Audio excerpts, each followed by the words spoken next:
वह खिलाड़ी जिसने डेब्यू मैच में किया था कमाल, जिसे कहा जाता है क्रिकेट का रजनीकांत, जिसने भारतीय टीम को तेज गेंदबाजी करना सिखाया, भारतीय टीम के लिए सबसे ज़्यादा विश्व कप खेलने वाला खिलाड़ी, जो ओवर की हर गेंद को अलग अलग फेंकने की रखता था क्षमता, वनडे में 300 विकेट लेने वाला बना था पहला गेंदबाज। चकते क्लिक्स के आज के सेगमेंट में बात एक ऐसे खिलाड़ी के बारे में जिसने क्रिकेट को प्लान बी के रूप में रखा था, लेकिन उस खिलाड़ी को भी नहीं पता था कि जब वह टीम का हिस्सा बनेगा तो 5-5 विश्व कप का गवाह होगा। यह खिलाड़ी खेल में जितना फुर्तीला था उतना ही पढ़ाई लिखाई में भी माहिर था। इस खिलाड़ी की इच्छा थी कि पढ़ लिख कर इंजीनियर बना जाए और इसके बाद विदेश में जाकर नौकरी की जाए, लेकिन किस्मत को कुछ और ही मंजूर था और इस खिलाड़ी ने वो कर दिखाया जो उसे खुद ही पता नहीं था। आने वाले समय में इस खिलाड़ी को लोग मैसूर एक्सप्रेस के नाम से जानने लगे थे। आप भी समझ ही गए होंगे, हम बात कर रहे हैं जवागल श्रीनाथ के बारे में। श्रीनाथ का जन्म 31 अगस्त 1969 को कर्नाटक के मैसूर में हुआ था। श्रीनाथ को बचपन से ही क्रिकेट खेलने का शौक था। उनकी शुरुआती पढ़ाई लिखाई मारी मल्लप्पा हाई स्कूल में हुई थी। उसके बाद उन्होंने जयमाचा राजेंद्र कॉलेज ऑफ इंजीनियरिंग से उन्होंने इंजीनियरिंग की पढ़ाई की। इनका पढ़ाई के साथ क्रिकेट भी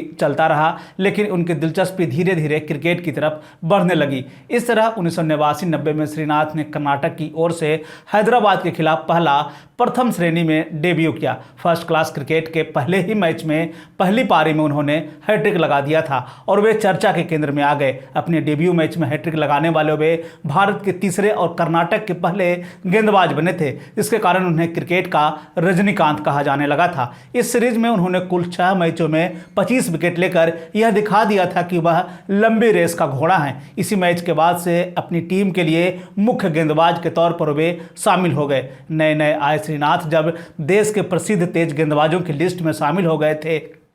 कहते हैं उस समय जब श्रीनाथ गेंदबाजी करने आते थे तो बल्लेबाजों में एक खौफ होता था। वे एक ऐसे गेंदबाज थे जो एक ओवर में सभी 6 गेंद अलग अलग डालने की क्षमता रखते थे। इस तरह से गेंदबाजी उन्हें खास बनाती थी और उनकी यही ताकत भी रही। घरेलू मैच में पहले सीजन में तो उन्होंने बेहतरीन प्रदर्शन किया ही किया, अपने दूसरे सीजन में भी उन्होंने शानदार प्रदर्शन जारी रखा और 20 विकेट अपने नाम कर लिया। श्रीनाथ के प्रदर्शन को देखते हुए उन्हें भारतीय टीम में शामिल कर लिया गया और पाकिस्तान के खिलाफ उन्हें खेलने का मौका मिला। साल 1991 में शारजाह में उन्हें खेलने का मौका मिला। शारजाह में श्रीनाथ भारत के सबसे सफल गेंदबाजों में से एक रहे हैं। ऑस्ट्रेलिया के खिलाफ ब्रिस्बेन के मैदान में श्रीनाथ ने अपना पहला टेस्ट डेब्यू किया। इस मैच में उन्होंने कुल 10 विकेट अपने नाम किया था। हालांकि इस दौरान श्रीनाथ को 3 साल तक भारतीय टीम में घरेलू मैच में खेलने का मौका नहीं मिला। इसका एकमात्र कारण था भारतीय टीम में कपिल देव का होना। उस समय भारतीय टीम भारत के पिचों पर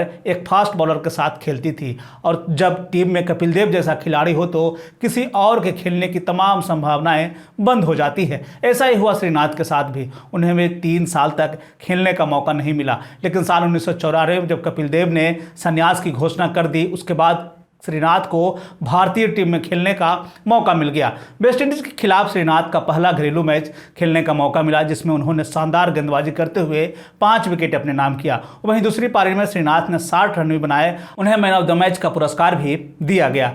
कपिल के संन्यास की घोषणा के बाद से भारतीय टीम की तेज गेंदबाजी की जिम्मेवारी भी अब जवागल श्रीनाथ के कंधों पर आ गई थी। इसी तेज गेंदबाजी का नतीजा है कि आज भारतीय टीम में जसप्रीत बुमराह जैसे खिलाड़ी हैं। श्रीनाथ की घातक गेंदबाजी से उस समय के बल्लेबाज खौफ खाते थे। उस समय श्रीनाथ भारतीय टीम के सुपर फास्ट गेंदबाज थे। उन्होंने अपने कैरियर में बहुत बार 150 किलोमीटर प्रति घंटे की रफ्तार से गेंदबाजी की है। साल 1999 में इंग्लैंड के खिलाफ वेल्स क्रिकेट बोर्ड की मेजबानी में हुए विश्व कप के एक मैच में उन्होंने 154.5 किलोमीटर प्रति घंटे की रफ्तार से गेंद फेंकी थी, जो कि भारत की ओर से अभी तक किसी भी तेज गेंदबाज ने यह कारनामा न कर दिखाया है। इसी विश्व कप में उन्होंने अपनी गेंदबाजी से सभी को हैरान कर दिया था। 1999 के विश्व कप टूर्नामेंट में उन्होंने पाकिस्तान के शोएब अख्तर से पीछे थे, लेकिन अफ्रीका के एलन डोनाल्ड और ऑस्ट्रेलिया के ग्लेन मैग्रा से वे आगे थे। उनकी गेंदबाजी को देखकर विश्व के दिग्गज बल्लेबाज दंग रह गए थे। अगर श्रीनाथ की गेंदबाजी को ही देख लें तो नवंबर नवंबर 1996 में दक्षिण अफ्रीका के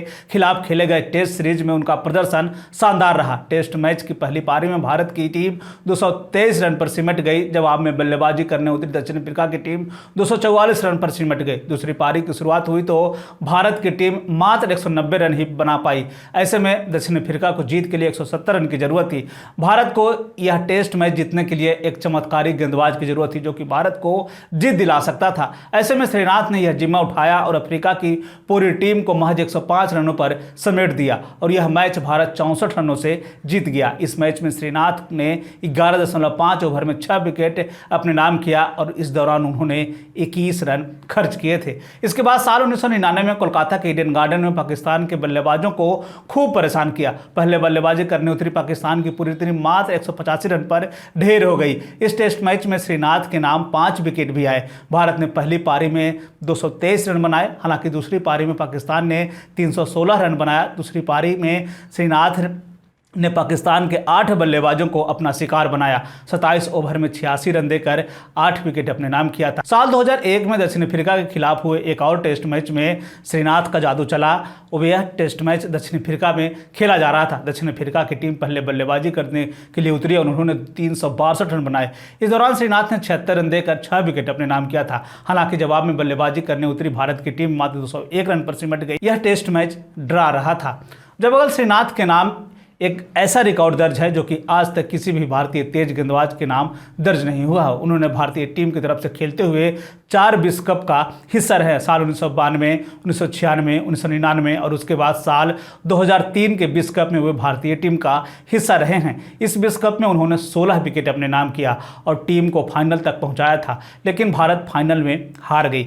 विश्व कप के 45 मैचों में उन्होंने 44 विकेट अपने नाम किया, जो कि भारत में इनके अलावा जहीर खान के नाम दर्ज है। जहीर खान ने भी 23 मैचों में 44 विकेट करने का कारनामा कर दिखाया है। साल 2002 में श्रीनाथ ने वनडे से लगभग संन्यास की घोषणा कर दी थी, लेकिन फिर सौरव गांगुली के कहने पर उन्होंने साल 2003 में होने वाले विश्व कप में खेलने के लिए कहा और श्रीनाथ ने हामी भर दी। श्रीनाथ अपनी टीम के लिए कारगर साबित हुए। उन्होंने अपनी टीम को फाइनल तक पहुंचाया। हालांकि इस महान खिलाड़ी को वह विदाई नहीं मिल पाई जिसके वो हकदार थे। एक तरफ जहां वे गेंदबाजी में अपना जलवा दिखा रहे थे, तो वहीं दूसरी तरफ बल्लेबाजी में भी उनका जलवा जारी था। उन्होंने अपनी बल्लेबाजी के बदौलत भारतीय टीम को जीत दिलाई है। कई ऐसे मौके आए जब श्रीनाथ ने भारतीय टीम को अंतिम ओवरों में भी जीत दिलाई है। जब टीम हार के कगार पर थी तो उसे जीत में बदल दिया है। स्टीवा के बाद वे क्रिकेट वर्ल्ड कप के इतिहास में सबसे ज़्यादा बार नॉट आउट रहने वाले खिलाड़ी हैं। साल 1996 में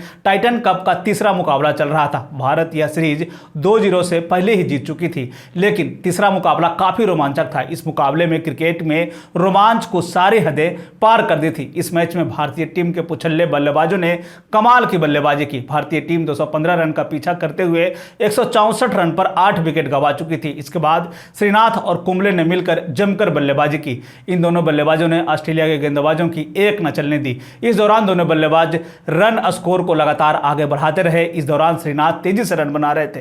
जैसे जैसे रन आगे बढ़ रहा था, ऑस्ट्रेलिया की परेशानी लगातार बढ़ रही थी। इसी तरह भारत 200 का आंकड़ा पार कर गया और धीरे धीरे करके यह मैच भारत जीत गया। इस रोमांचक मुकाबले में दोनों ही तरफ के देशों के दर्शक यह सोच रहे थे कि यह मैच किसी भी पल बदल सकता है और आखिरी में भारत के पुछल्ले बल्लेबाजों ने भारत को जीत दिला दी। श्रीनाथ के कई बार भारत के लिए ऊपर में आकर भी बल्लेबाजी की है। जब कुंबले ने पाकिस्तान के खिलाफ 10 विकेट लिया था, उस समय 9 विकेट कुंबले के नाम दर्ज हो चुका था, लेकिन 10वां विकेट वसीम अकरम श्रीनाथ के खाते में आने ही वाले थे कि उन्होंने साथी खिलाड़ी को कैच पकड़ने से मना कर दिया और अगले ही ओवर में कुंबले को वह 10वां विकेट मिल गया। जब अगर श्रीनाथ अन्य तेज गेंदबाजों से बिल्कुल अलग हैं। क्रिकेट खेलते हुए उन्होंने कभी किसी भी साथी खिलाड़ी से लड़ाई झगड़ा नहीं किया। कहा जाता है कि तेज गेंदबाजी करने वाला अमूमन गेंदबाज एग्रेसिव होता है। ऐसे में उनका किसी न किसी खिलाड़ी के साथ अनबन हो ही जाता है, लेकिन यह खिलाड़ी शांत प्रवृत्ति के लिए हमेशा याद किया जाता है। श्रीनाथ के अगर हम क्रिकेट करियर को ही देख ले तो कपिल देव के बाद वे दूसरे ऐसे खिलाड़ी हैं जिन्होंने भारत के लिए टेस्ट क्रिकेट में 200 विकेट लिया है। श्रीनाथ ने टेस्ट क्रिकेट के 67 मैचों में 236 विकेट अपने नाम किया, जिसमें उन्होंने 10 बार 5 विकेट लेने का कारनामा कर दिखाया। इस दौरान उन्होंने 229 एकदिवसीय मैच भी खेले, जिसमें उन्होंने 315 विकेट अपने नाम किया। वनडे में उनका 4.44 का इकोनॉमी रहा है, जबकि उनका बेस्ट बॉलिंग 23 रन देकर 5 विकेट रहा है। भारतीय टीम का यह खिलाड़ी चोट के कारण कई बार टीम से अंदर बाहर भी होता रहा, लेकिन जब जब टीम का हिस्सा रहा, भारत को मजबूत स्थिति पर लाया है। साल 2003 में क्रिकेट से संन्यास लेने के बाद वे क्रिकेट के साथ जुड़े रहे। साल 2006 में उन्होंने अंतर्राष्ट्रीय क्रिकेट परिषद में मैच रेफरी के तौर पर रहे। उनके उत्कृष्ट खेल के लिए साल 1999 में उन्हें अर्जुन पुरस्कार से भी नवाजा गया है। इस महान खिलाड़ी के स्वास्थ्य लाभ की हम कामना करते हैं। और चलते चलते आपको एक सवाल के साथ छोड़े जाता हूं कि भारतीय टीम का यह तेज गेंदबाज का कौन सा स्पेल आपको सबसे अच्छा लगा। आप हमें कमेंट करके जरूर बताएं।